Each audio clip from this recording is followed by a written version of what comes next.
As the coronavirus pandemic increasingly upends daily life across the globe and exacerbates fears of an economic recession in the United States, a stimulus bill that would require some companies to provide their employees with paid sick leave has come to a grinding halt in the Senate. Despite the bipartisan legislation passing overwhelmingly in the House early Saturday morning with the blessing of President Donald Trump, disagreements among Senate Republicans on Monday left the measure hanging in limbo. I don't agree with everything 100%. But you know what, we need to do something right away, Senator Joni Ernst, R. Iowa, a member of leadership, told Newsweek. We know that we're going to have people out of work, and we need to make sure that they're getting relief.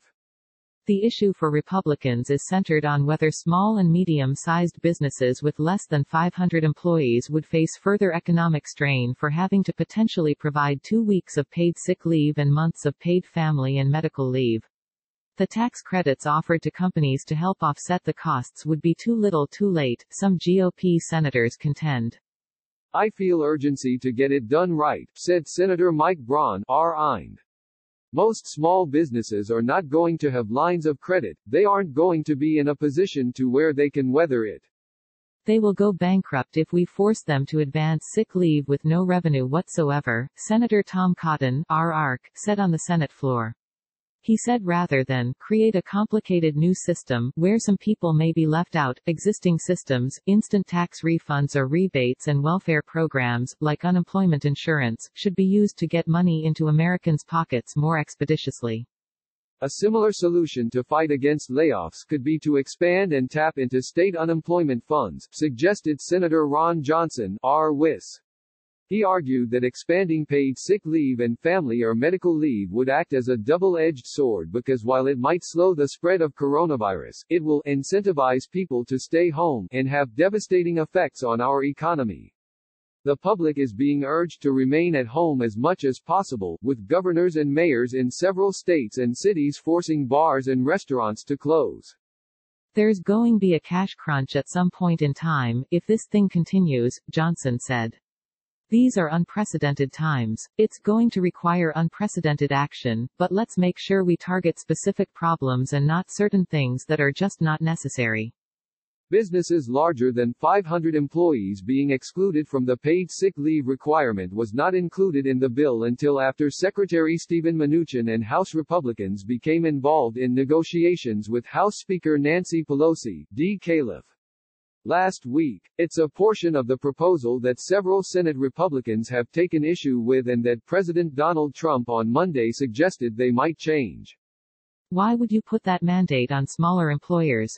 Johnson questioned. White House Legislative Director Eric Uland and Mnuchin met with Senate Republicans on Capitol Hill Monday evening in an effort to steer lawmakers toward supporting the legislation without amendments and to begin discussing future stimulus proposals that Congress is expected to consider in the coming days and weeks. Uland expressed confidence that Republican senators will get on board with the bill after technical corrections regarding the bill's implementation of tax credits for the paid sick leave were approved by the House Monday night and will allow the Senate to pass it as early as Tuesday. We understand and have been working with members who have concerns, questions and recommendations and suggestions about things to do here, Uland told reporters. But again, we are very interested in action on the House package. Senate Majority Leader Mitch McConnell, R.K., wouldn't tip his hand as to when and how they'll address the paid sick leave legislation. I know that all of us are eager to act quickly to support American workers, families and small businesses, he said on the chamber floor. The president has also thrown a wrench into the mix. At the White House earlier in the day, Trump signaled that the Senate won't accept the relief legislation as written and will make changes. We may go back and forth with the House, he told reporters. If the Senate does end up amending the House bill, it could delay its passage by Congress because the House is on recess this week and potentially next week. Democratic leaders would need to call lawmakers back to Washington to pass any revamped version, a notion House Majority Leader Steny Hoyer, DMD, has warned members could come to fruition.